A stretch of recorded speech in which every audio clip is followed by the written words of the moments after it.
여러분들은 얼마나 많은 보조지표를 사용하고 계신가요? 오늘은 우리가 보조지표를 사용하면서 발생할 수 있는 대표적인 실수 3가지를 알려드리겠습니다.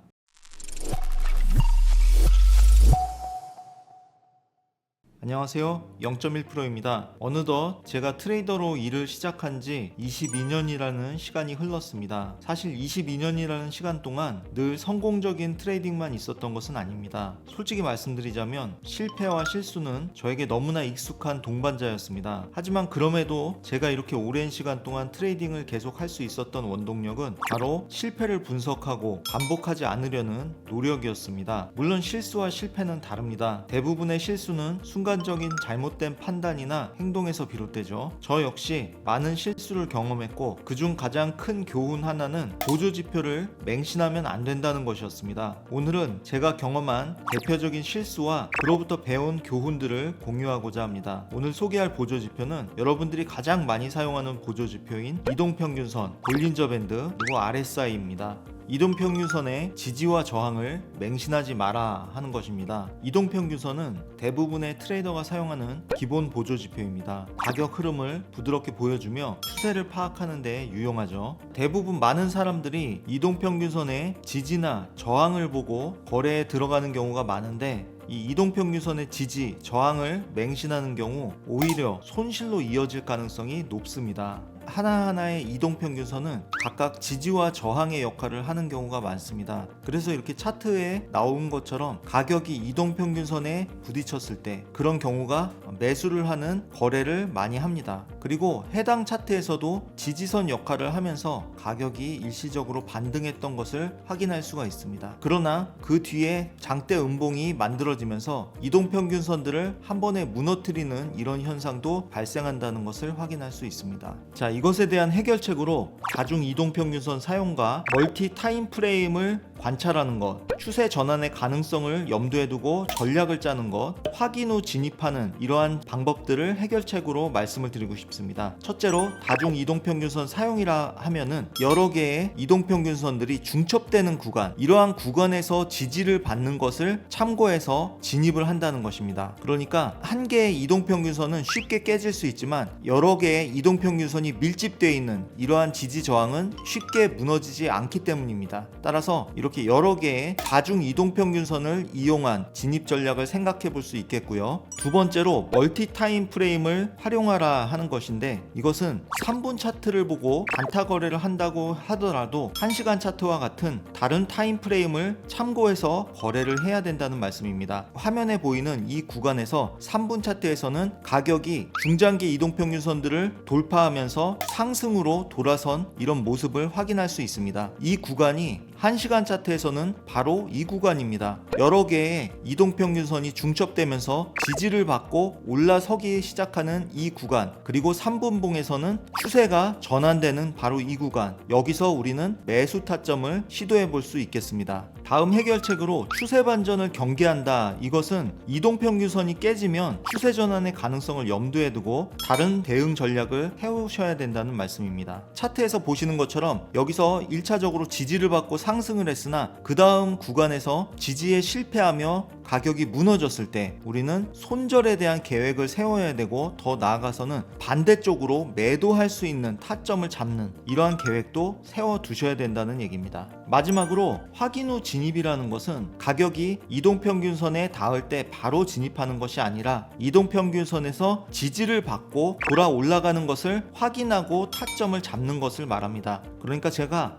앞서 소개해드린 다중 시간대를 이용한 멀티 타임 프레임, 즉 1시간과 3분봉을 보면서 거래 타점을 잡는 것과 비슷한 원리입니다. 1시간 차트에서 이렇게 이동평균선에 닿았을 때 바로 잡는 것이 아니라 3분봉을 보고 추세가 전환되기 시작할 때 그때 타점을 잡는, 즉 돌아 올라가는 것을 확인하고 잡는 그러한 개념이 되겠습니다. 두 번째 실수, 볼린저 밴드의 단순 활용을 피하라. 볼린저 밴드는 변동성을 시각화하는 데 도움을 주는 지표로 가격이 상단이나 하단 밴드에 도달했을 때 매수 또는 매도 신호로 활용되는 경우가 많이 있습니다. 그런데 여기서 문제점이 있는데 많은 분들이 볼린저 밴드 하단에서 매수하고 상단에서 매도하는 이런 전략을 구사합니다. 이러한 사용 방법이 효과를 발휘하는 구간도 분명히 있습니다만 이렇게 차트에서 나오는 것처럼 하단에서 매수했을 경우 가격이 급격히 무너지면서 엄청난 손실을 입는 구간도 많이 발생이 됩니다.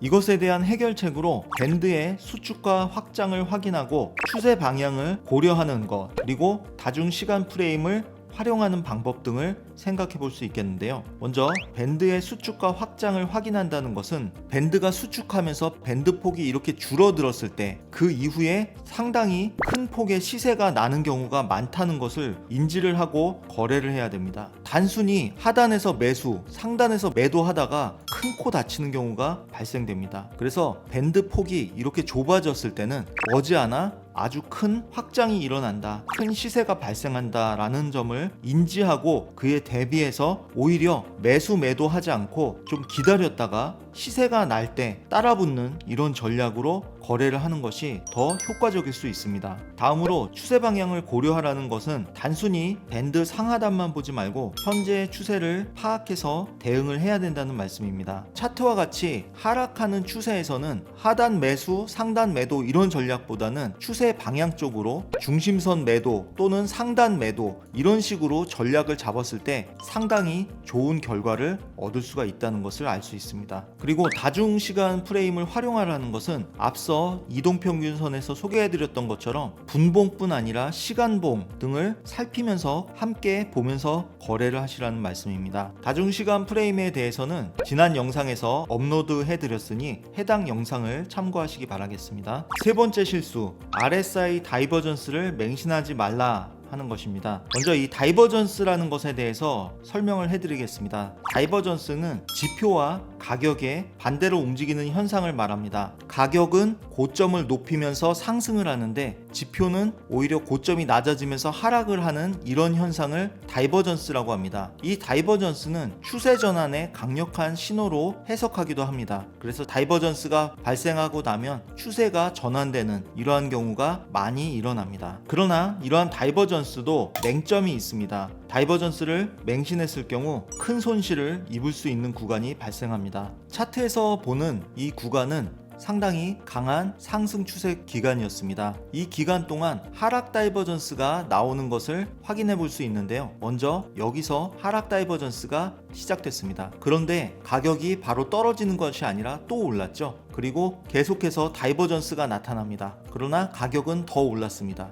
물론 그 이후에 하락을 하긴 했지만 여기서 일시적으로 꽤 오랜 기간 밀고 올린 것을 확인할 수 있습니다. 이처럼 다이버전스가 무시되는 구간이 있는데 해결책은 두 가지입니다. 첫째, 큰 시간 프레임에서 확인하라 하는 것과 추가 분석 결합하라는 것입니다. 큰 시간 프레임에서 확인하라는 것은 1분이나 3분, 5분 같은 분 차트보다는 적어도 1시간봉 이상에서 다이버전스가 나타났을 때 그것을 적극적으로 활용하시라는 의미가 되겠습니다. 그리고 추가 분석 결합은 다이버전스를 확인할 때 지지와 저항 구간, 그리고 캔들 패턴, 거래량 등을 함께 분석을 하며 결정을 하라는 의미가 되겠습니다. 가령 예를 들어서 차트에서 보시는 이 하락 추세에서 상승 다이버전스가 발생을 했는데 여기서 단순히 다이버전스만 보고 매수를 하는 것이 아니라 지지선까지 찾아보면서 지지선에서 다이버전스가 나타나서 두 가지의 근거를 가지고 매수를 할 수 있다는 점입니다. 이처럼 다이버전스를 확인할 때 지지와 저항이 있는지, 캔들의 반전형 패턴이 발생했는지, 또는 거래량 등이 많이 실렸는지 등을 함께 참고하시면서 사용할 경우 성공률이 더 높아질 수 있다는 점입니다. 오늘은 보조지표를 사용하는 데 있어서 흔히 발생하는 세 가지 실수와 이를 극복하는 방법을 말씀드렸습니다. 핵심은 지표를 맹신하지 말고 보조적인 도구로만 활용하라 하는 점입니다. 실패가 아닌 실수는 조금만 노력하면 금방 고칠 수 있습니다. 여러분들의 더 좋은 트레이딩을 할 수 있도록 저는 더 좋은 영상으로 다시 찾아뵙겠습니다. 감사합니다.